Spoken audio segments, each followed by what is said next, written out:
Soy! Mga kumare kong tigang, kumusta po kayo? For today's video po ha, mga kumare kong tigang ay eto. Mayroon naman po tayong share sa inyo isang napaka-epektibo at napaka-powerful na ritual na pampaswerte ha mga meme. Nagagamitan po natin ng tatlo sa pinakamabibis at pinaka-epektibong panghalina ng lahat ng makaswertihan sa ating buhay mga meme. Talaga ba? Opo ha mga meme, ito po'y simpleng-simple lamang at madaling-madali nyo lamang pong magagawa ha mga meme. Kaya kung gusto nyo pong malaman kung ano naman po itong isang napaka-powerful na ritual na ito na magagamit natin pang paswerte at lucky charm ngayong papasok ang bagong taon ng 2024 ay panoorin nyo lamang po ang video ko ito. Siya go mga kumare kong tigang!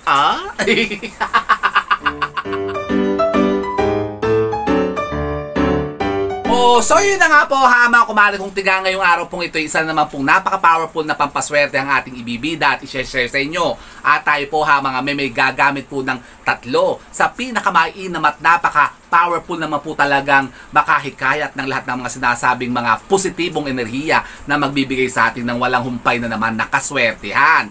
At ito po ha mga meme, maganda pong gagawin natin ngayong papasok po ang bagong taon. At napakasimple lamang naman po ito ha mga meme. Ito po yung madaling-madali nyo lang pong magagawa. At napakabilis lamang pong gawin ito. Kaya at ngayon po ha mga meme, ito short video lang po ito ha mga meme. Kumbaga raw video lang po ito. Wala na po itong masyadong edit ha mga meme. At yun na nga. Ngayon nga po ha mga meme, tatlo ang i-share natin na napaka-basic lamang pong pampaswerte ha mga meme. Talagang madaling-madali nyo lamang pong makukuha ito ha mga meme dyan sa mga paligid po ninyo kasi ito po yung readily available lagi ha mga meme. Kaya yun na nga po ha mga kumare kong tigang, wala na masyadong chika talaki sa mga meme. Umpisahan na po natin ito. Kaya lang inakikiepal itong ulan ha mga meme.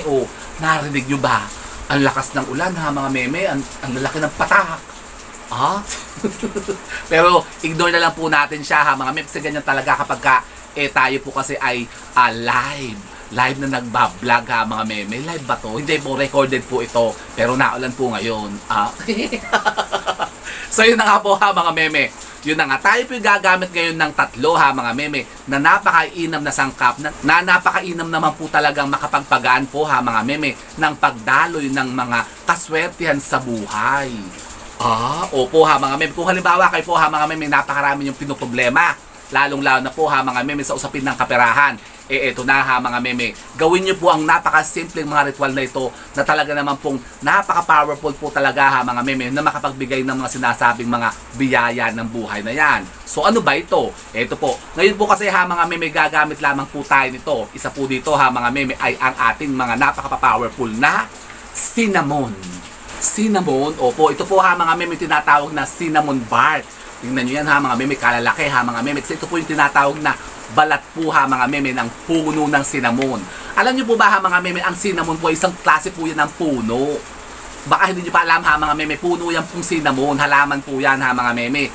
At ito po yung tinatawag na cinnamon bark. Pero meron din po kayo makukuha ha mga meme, katulad po nito yung mga cinnamon stick ha mga meme, yung pinakakahoy niya, yung para itong kinatamata ha mga meme. At ito po yung gagamitin natin ngayon. Ito yung ating main attraction ngayon ha mga meme dito. At ito po ha mga meme, in-ready na po natin. Titingnan nyo, may mga sulat-sulat ha mga meme. Kasi dito po sa ating mga cinnamon stick o cinnamon bar ha mga meme, yung balat ng mga cinnamon. Dito po natin susulat ha mga meme, yung mga pangalan natin, yung ating birthday, tapos yung ating pong mga kahilingan. Yan, halimbawa ano ba? Sa pera, halimbawa pera pong hinihiling po ninyo. Isusulat nyo po dito ha mismo yung pera po na amount na gusto nyong makuha ha mga meme. Kaya katulad po dito, inilagay ko dito yung pangalan ko, yan. Rico Mori, tapos yung birthday ko, tapos nilagay ko yung amount ng pera na gusto kong makamit talaga ha mga meme. Naglagay ako dito ng 500,000 pesos. Ayan nakita nyo ba?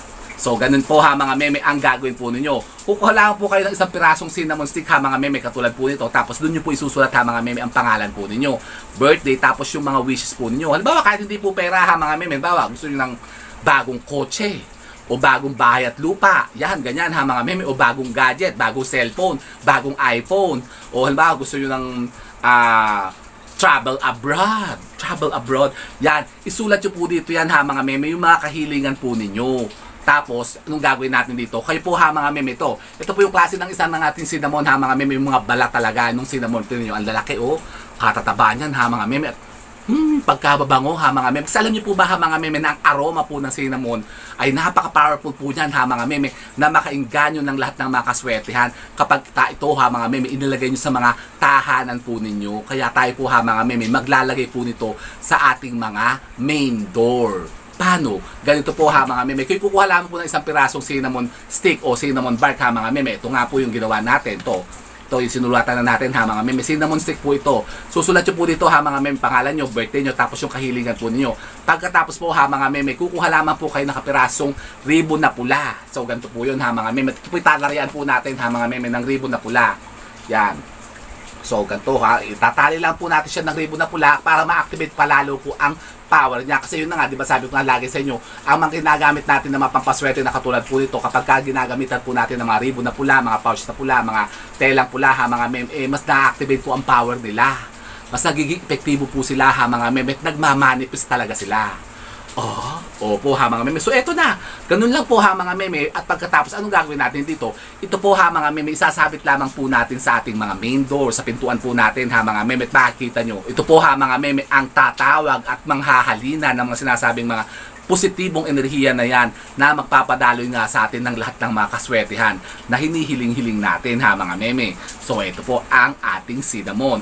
At ang sa papong paraan ha mga meme ng paggamit ng ating mga cinnamon stick ha mga meme ay pwede po natin itong ilagay sa ating mga wallet mga meme. Yan ganyan din po ha mga meme. Talian lamang po natin siya ng ribbon na pula. Susulatan natin siya ng pangalan natin, birthday, tapos halimbawa kayo man po ha mga meme mga alagang numero. Yan, may mga tinataya-tayaan kayo. Susulat nyo po dyan ha mga meme yung lahat ng mga numero na gustong-gusto nyong manalo. Halimbawa, may mga inaalaga ang baboy kayong numero ha mga meme. Yan, katulad ko, nilagay ko dito yung number ko ha mga meme. Yung 3, 8, 15, 22, 38, tsaka yung 49.